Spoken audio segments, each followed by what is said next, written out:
Where do you think there could be some pitfalls that they could face in growing and trying to implement this? So we think that sometimes the reason why our patients are not accepting treatment is because they don't value what we do. But we have to look at ourselves and decide, do we really value what we bring to the table? Like, do we really know how bad we are, how powerful dentistry is? Like, dentistry is dope. And when dentists start coming from that place about shifting mindsets about who we are in medicine and the value that you bring to your patient is going to be the first thing, the key.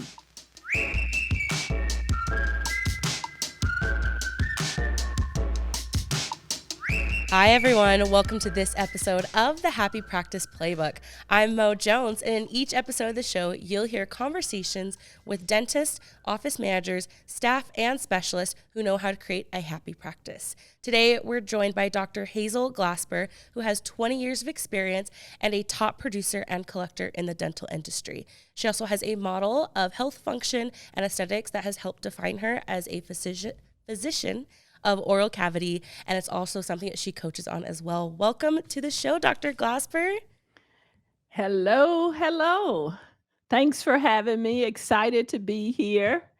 We are excited to have you here as well. You are so incredibly talented and obviously a leader in the industry, and it's really, really awesome to be able to chat with you today. Thank you. Thank you. So when you first said your name, I thought you said Mojo.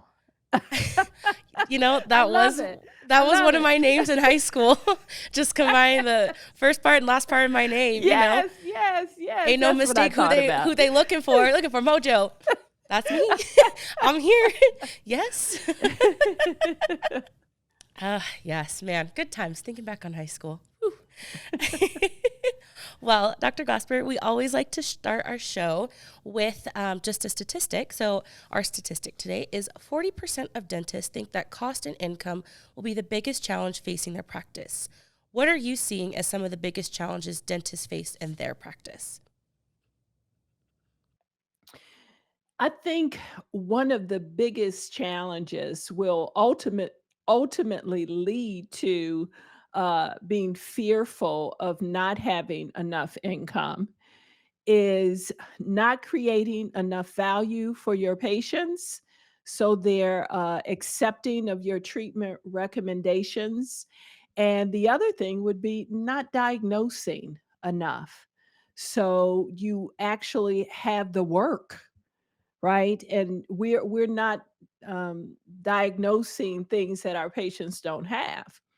I'm saying that many of our patients are coming in with many needs and wants that at times we might not um, be diagnosing at the level we should as or could as physicians of the oral cavity. So, and all that will lead to not having the income that you want in your practice.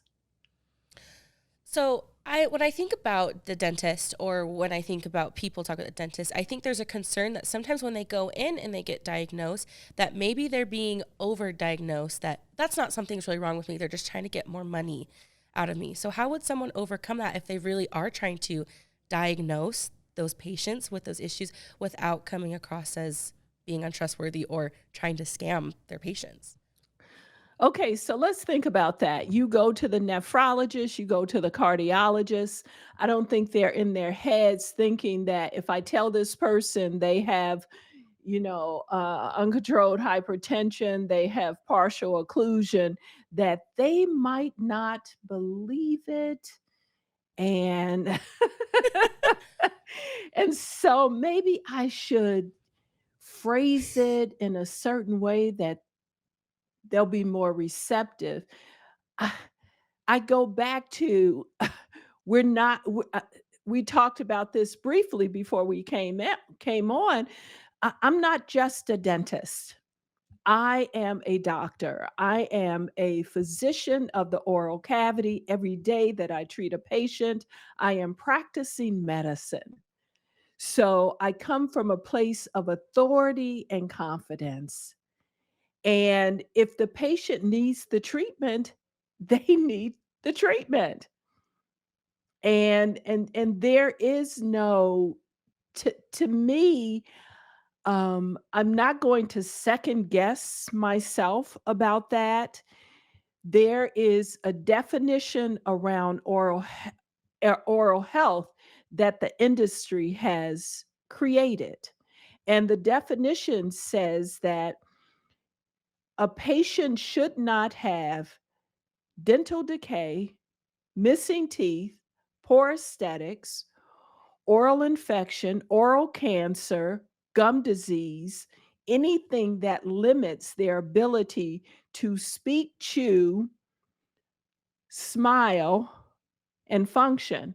So if our patients have any of those things, feel free to diagnose them and come up with a treatment plan.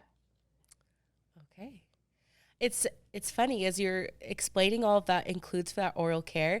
I feel like it's kind of like a duh moment, but it's like, wow, there's so much that is encompassed that the things that, especially those that are physicians of the oral cavity that you guys cover and can treat and diagnose, which I feel is like, well, duh, Mo, like, yes, but it's like, wow, that's incredible. And I'm just thinking of my own like dental appointments and wow, there's so many things they're looking at and taking care of. So I'm good. And I just feel also immense gratitude because I don't know about half those things. So hopefully that means I'm good.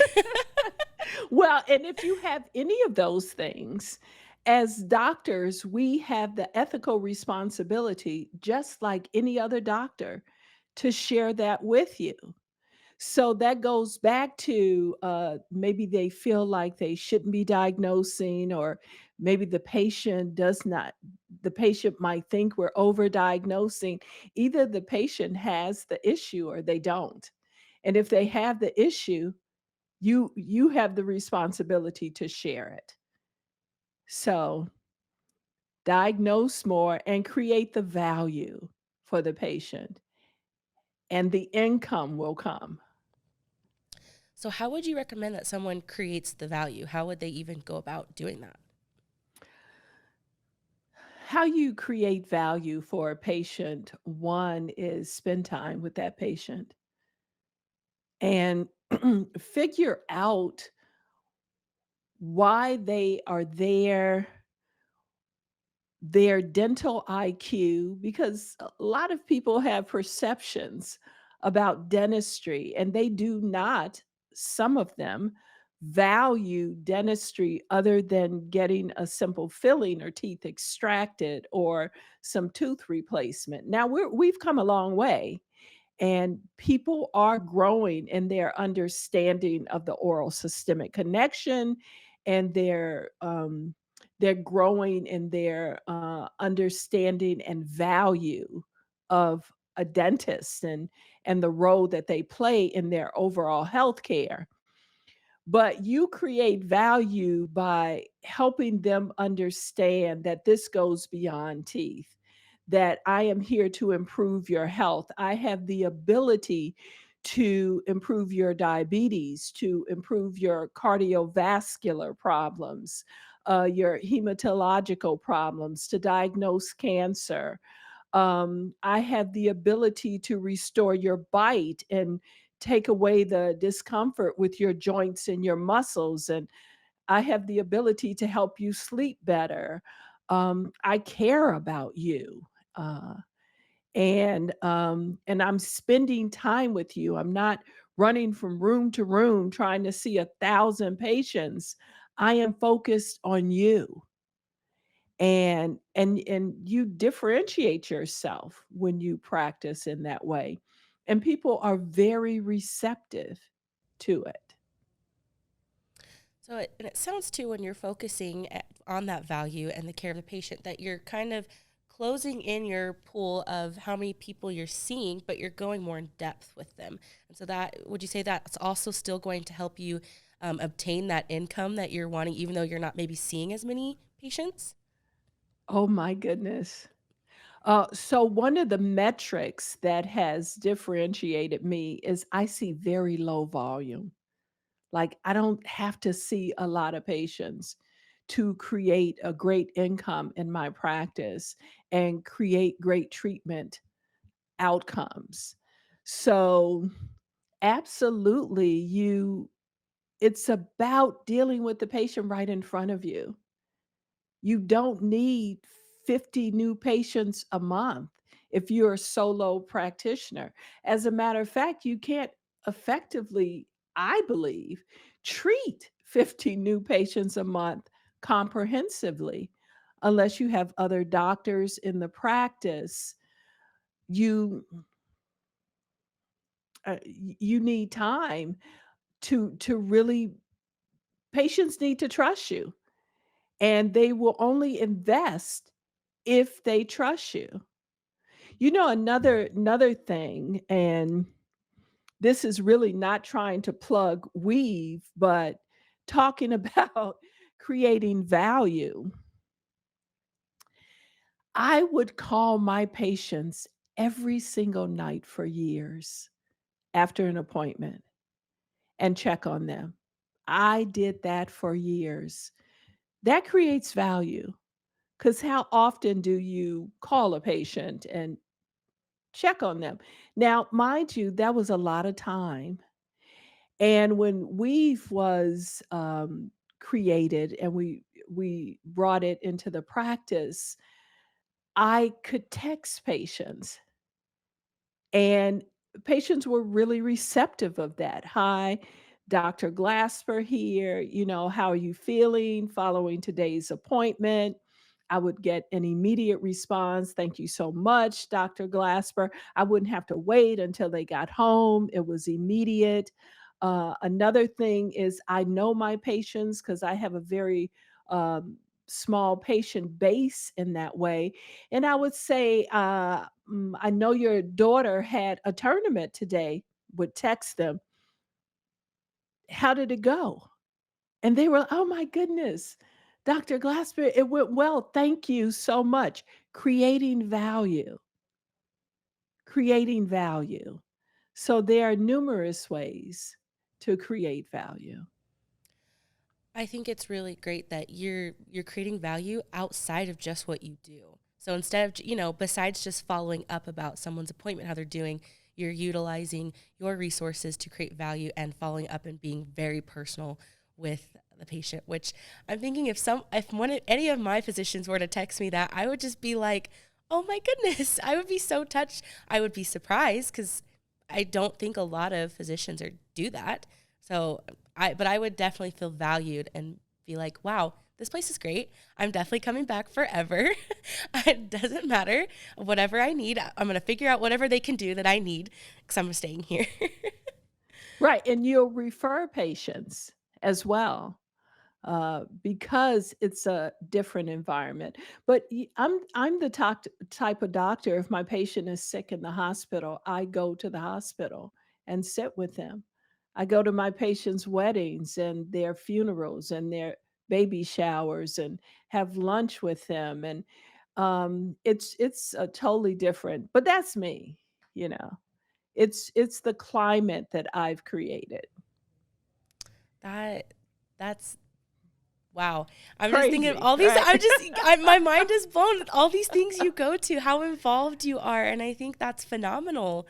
Because, I mean, again, that's extra time outside of your workday that you're doing and you're committing to your patients, which I, I would imagine you probably have incredibly high retention, if not 100%, Yes. because of the care I that you put in.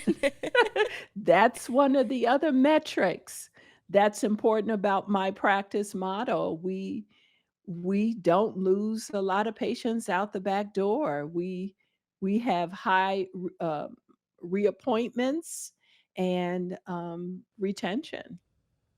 So, is there anything else that you do to create that environment that builds that trust and builds or keeps that high retention with your patients?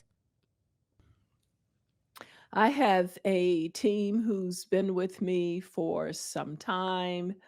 We have the same philosophies around comprehensive care.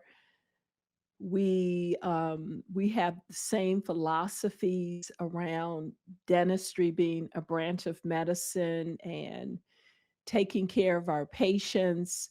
We work as a unit. We have the same desires to get to know our patients, and they are well trained. Well trained. Um, I can be. I have high expectations of myself and others. And I have an incredible team that I've partnered with over the years that help me create that value. They're very creative in the companies that we tend to work with, in the services that we bring into the practice, thinking of creative ways to engage our patients and take care of them. So it's a great climate. So that's another way. Okay. Have you ever gotten any, I guess, negative feedback from patients or even from your team from how your environment is that you have seen has helped make things better? I guess that was kind of a weirdly worded question. Okay, so I remember. So this is funny. So I had a patient years ago say to me, "I really don't need to. I don't need to really overconnect with my medical team." Right? And we hadn't done anything real special with her or anything like that. It was just the follow-ups, it was whatever. And so you have to adapt. You have to read the room. Something that I was saying to my son recently. You got to read the room, right? You have to know that there are some individuals that just want to come and go and want the straight answer. Don't beat around the bush. Tell them what it costs, tell them what they need, tell them how long it's going to take. um Send them a quick text, or tell them, do you want me to text you and follow up? No. So you have to be able to read the room and know the patient who is sitting in front of you. And the only way that you can do that is to slow it down and build relationships. And uh, our patients talk to us a lot as dentists, like we're psychologists or psychiatrists or something, right? But spending that time realizing what type of patient you're dealing with, right? And act accordingly as a business person. So, did So I when be answer that?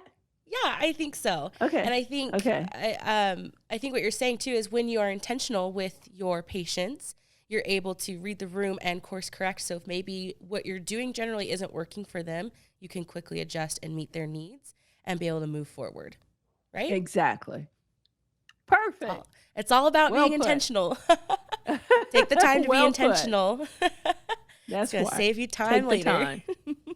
That's right. It'll pay off.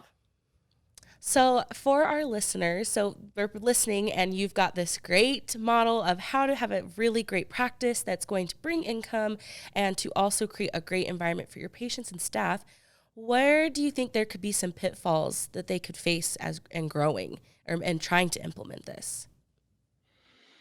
Well, mindset shifting. So we think that sometimes the reason why our patients are not accepting treatment is because they don't value what we do.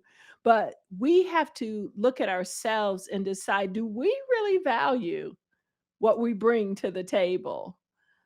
Like, do we really know how bad we are, how powerful dentistry is? Like, dentistry is dope. It is dope. Trust me, it is, because if it wasn't, I wouldn't be a part of it. Like when I decided to be a dentist, it wasn't because I want to work in people's mouths and deal with saliva and all that all day. That is not what I was focused on.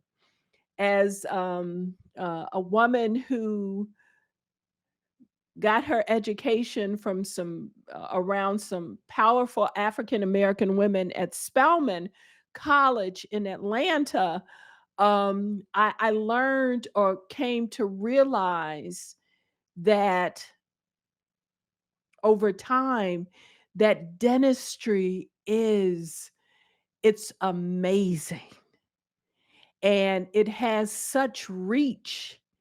And when dentists start coming from that place that, girl, I'm restoring your health. Like I am changing your medical outcomes. This treatment that I'm proposing to you is treatment that you need. This is not a want.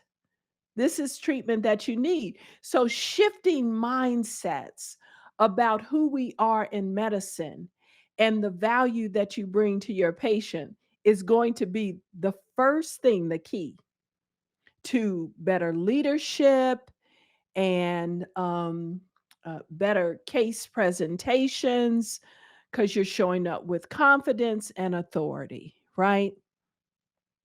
That's one thing. Continuing education, learning how to run a business is key. A lot of us haven't been taught that.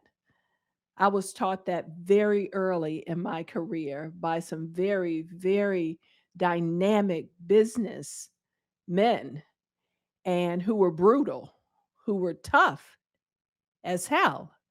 And so learning how to run a business, whether you're an associate or a practice owner. So these sort of things will change the game for you. I think if our podcast ever gets t-shirts, they should just say dentistry is dope. Like that's all they should say. Oh, Like dentistry is dope. period. It is Period. dope. It is. It's funny when It's you were saying, hard, but it's yeah, dope. Mhm. it made me think of a lot of times it's my parents. It would be when it's like, hey, you can walk the walk. Now it's time to talk the talk. When we're talking about believing the value that we sell with ourselves. I think not just outside, even outside of being a physician, right? Do we believe in the value of what we're doing? So I'm thinking about myself because, I can be a selfish person, but do I, sitting here being a podcast host, Me do too. I I can really be believe, selfish. do I believe in the value that I bring as a podcast host? Yeah, I'm Mhm. that host. It's your girl. I'm freaking awesome. Even, Oh, and I I think, love it. but yeah, I'm like I love thinking of that. mindset because I think we all have doubts and we can get stressed out or be like, oh my gosh, I might be in over my head.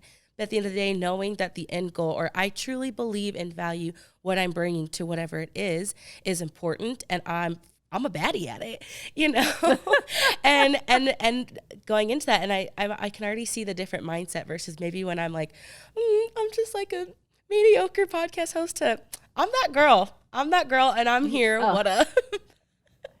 and you got that mojo. Exactly. Absolutely. If you're not bringing it, then what? Like nobody else can bring that for you. And the same thing with your patients. If you're walking in there and you're hemming and hawing and I think that maybe if you do this somehow things will work out and they're like, okay, do I, in their head, they're like, do I need the treatment? Don't I need to like what's happening? There is no clear recommendation or dialogue. And with that lack of certainty and lack of value leads to practices that are not striving and or thriving. And and so we need to check that. What is your mindset, and do you value? what you bring to your patients. All right. You've got me thinking about myself personally. I'm not a physician of any sort, but I'm thinking like the value I bring just to my job, my life, and I'm just like, need some self-reflection time. um, I'm sure you bring a great deal of value. I Yes. I try. I do my best each and every day. So, and it is what it is. Hmm.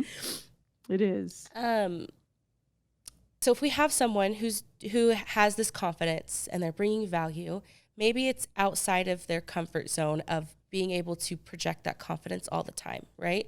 So it can feel overwhelming and a lot to the point that they may feel burnout. How would you suggest someone be able to handle that, whether it's avoiding the burnout or being able to overcome that overwhelmingness of doing all that? Is that better Right. Right, right. worded? So, I tend to believe that if they are not functioning from that place, they're feeling burnt out anyway. So, what do I mean by that? If you're not comfortable presenting treatment plans, if you're not comfortable engaging patients, if you're dealing with a high volume, if you're dealing with losing patients on a regular and you might not even know it, they're just disappearing from the practice.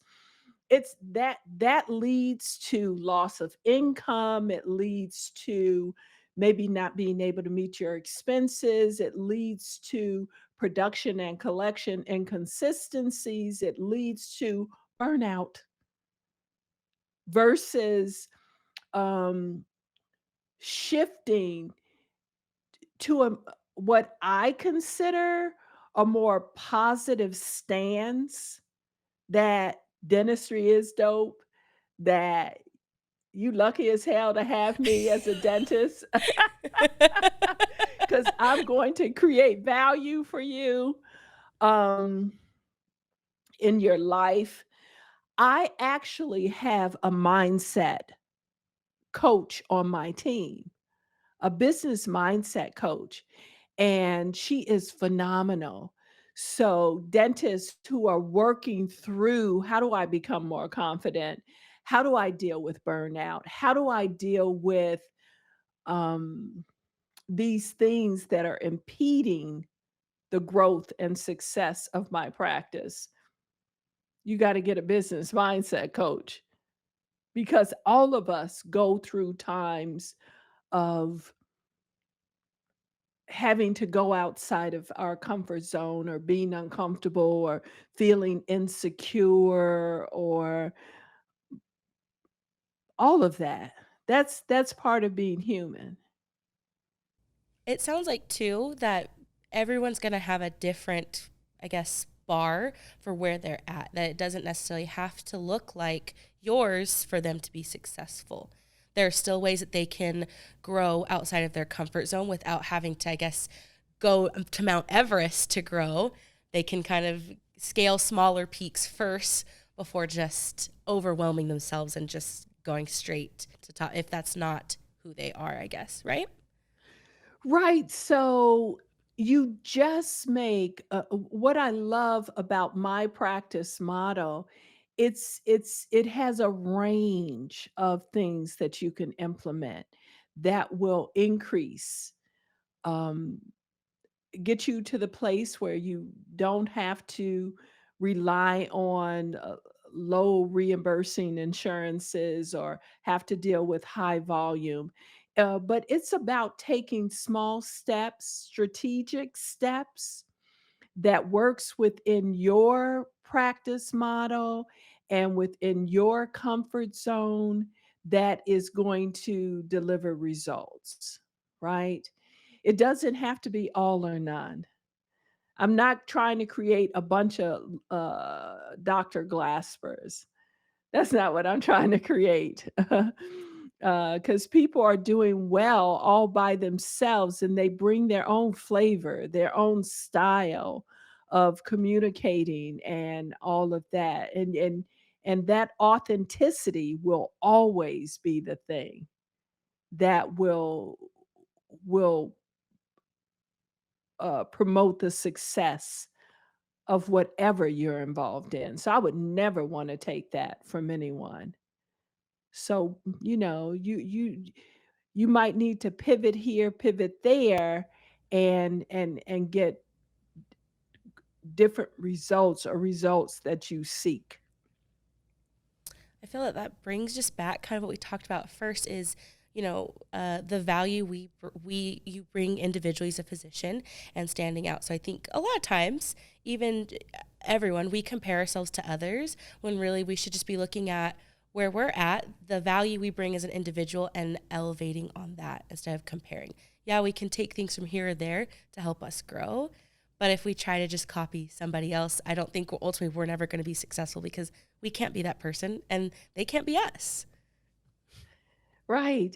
And where were you when you first realized that? Like, like where were you in your life when you realized that maybe I don't want to be Whitney Houston? Oh. uh, I think I was working here at Weave. I think there came a moment when I was looking at our team dynamic, and we were talking about the strengths that everyone had. And someone had commented on the value I brought to when I first started Weave, the porting team.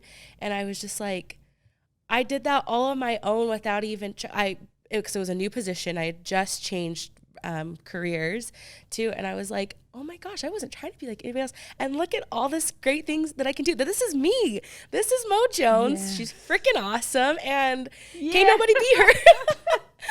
Yeah, That's now think about right. that. Yeah, that was my moment, and I think that for me, that really helped set the brand that I have, especially as a professional. Even just working here at Weave, how people know me, just as not only as a person, but also my work ethic and the deliverables that I give because of just what I have made myself good at.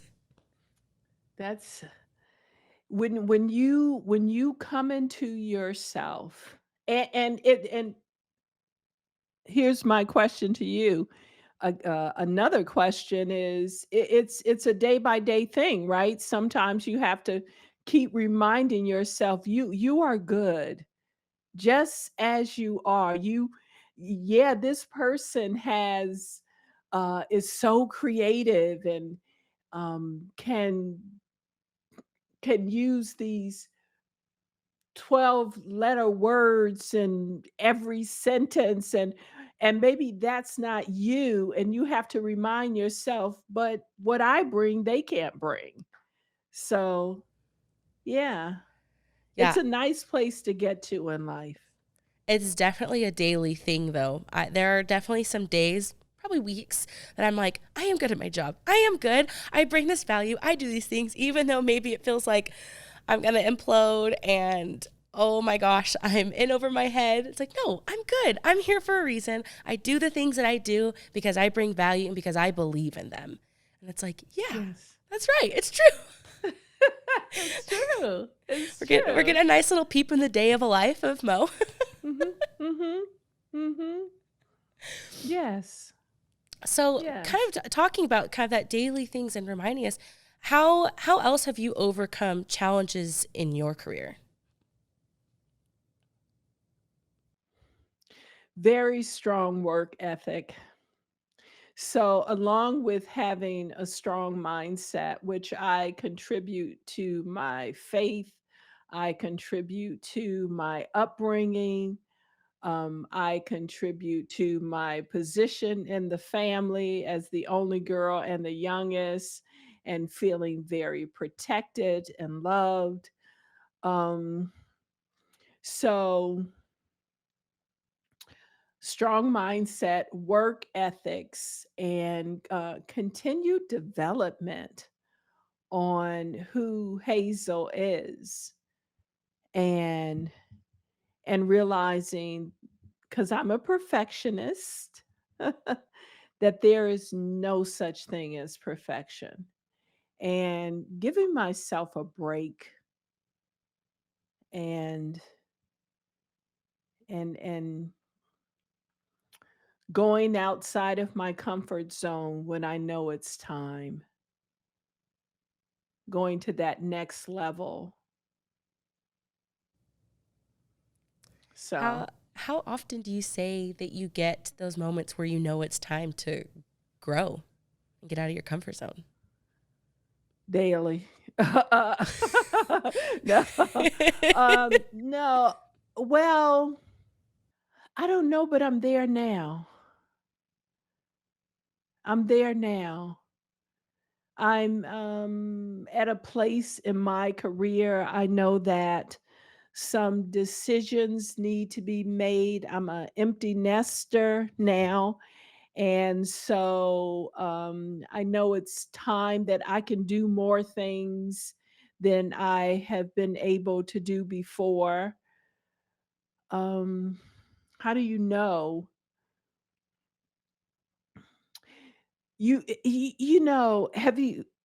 Have you've heard expressions like my biological clock. Like people say, I knew it was time to have a child because my biological clock, right? And it's true with stuff like that. Or life presents this moment in your life where you know it's time for a change or time for growth or need for it. And you just if you understand your your inner voice, or if you listen to your inner voice, if you are connected to yourself in that way, you'll know, okay, yeah, it's time. It's time for a new journey. It's time for me to come out of my comfort zone, to put away some fears and apprehension, and just go for it. And then it becomes louder in your head and in your heart. As you were saying all this, I started getting nervous because then as you were speaking, I'm like, oh yeah, I know exactly what she's talking about. And in my mind, for a second, I thought I was like, is it time for me to change? And it just made me a little anxious because I think I Uh-huh. like change, but also I get really scared of change just because I have, as a perfectionist, but I also have a fear of failure. And so I'm like, if I change, Ooh. like, what if I fail? So that's why I was like getting Ooh. nervous a little bit as you were speaking. So I'm like, she's speaking Mhm. truth, but also I'm scared. Mhm. Yeah, scared. Isn't it scary? It is. Isn't it scary? But it's fun It at the end is. when it works out and you're like, yeah, that change was so for the better. I'm so glad I did it. But man, in the moment, it's like, I don't know. Yeah. It's scary, and fear of failure is real. But if you think about it, the things that you considered failures really turned out to be your greatest lessons, right? Absolutely. A lot of lessons that, yeah, I would not have learned otherwise if I had not failed. They sucked. But I do, yeah, I feel like I'm truly a better person and I was able to learn and move forward and be the greatness that I am today. Exactly, exactly, because of what you considered at that time as a failure. Oh, I've had times that, yeah. So I gave a presentation one time on the subject of shame, and when I created this presentation, the person that I was working with said, I don't know if you really can talk on that in the way that you want to bring it, because how you look at failure and things that other people might think is shameful, or a shame situation, right? Like when I first started out in my career, I was noticed by one of the top companies in this industry, and I had a meeting with them, and it you know I didn't always. They thought it was a good meeting. I walked away thinking, I didn't kind of get what I came here to get, and I don't really understand it. And at times I felt like shame. I felt like I failed. I felt like all these things when none of that really happened, right? It was I was new in the industry. People needed to get to know who I was. And my message, which can be bold, and it could be, it's really clear, but they had to get to know me. So it felt like failure. It felt like uh, I gave my power away. I thought this company would this is one of the top companies in the industry. Like, if I don't make it through this interview and get what I want, then I failed. And I realized one of the things that we do often is give our power away and not recognize the lessons in the situation. I've since worked with that company, know the head people. Just, we have a great working relationship, but you couldn't have told me anything like that at the time, because the lesson felt painful to me because of my expectations of what should have happened in that moment. So what I thought should have happened is they put me on Chicago Midwinter stage immediately, and they were kind of debating, should we do it? Shouldn't we do it? And honestly, as it turned out, it was like, well, let's wait, let's whatever. But I wasn't ready. For real, for real. I was not ready. So it turned out to not only be a great lesson, and it wasn't a shameful situation, it wasn't failure, it was a lesson.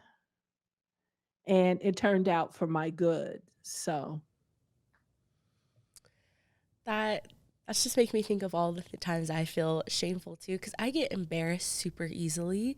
Like, even when someone's just like, "Hey, just so you know," like totally fine, and it's like just simple feedback that's not a big deal.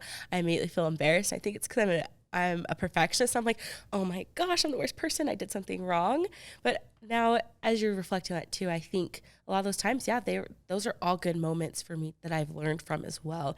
Even if in the moment I was like, that was a failure. I'm ashamed. Oh my gosh, never again. I'm just going to go hide in a yes. hole and never come out. Yes. What's your sign? I'm a Gemini. Oh, okay. Okay. I'm a Cancer, so I can be pretty sensitive as well. Not that I'm all into astrology, but people always like, "What's your sign?" So I figure I'd throw that out there. What's your sign? But Cancers can be kind of sensitive. So yeah. Uh, well, we are almost out of time, but we always love to leave our audience with what I like to call a motivational tip, which is just, I know you've given so much great advice, all right? But if you could just take one page out of your book of success, what would it be? Don't work in silo. Let others help. There are things that people know that can shorten your journey to success.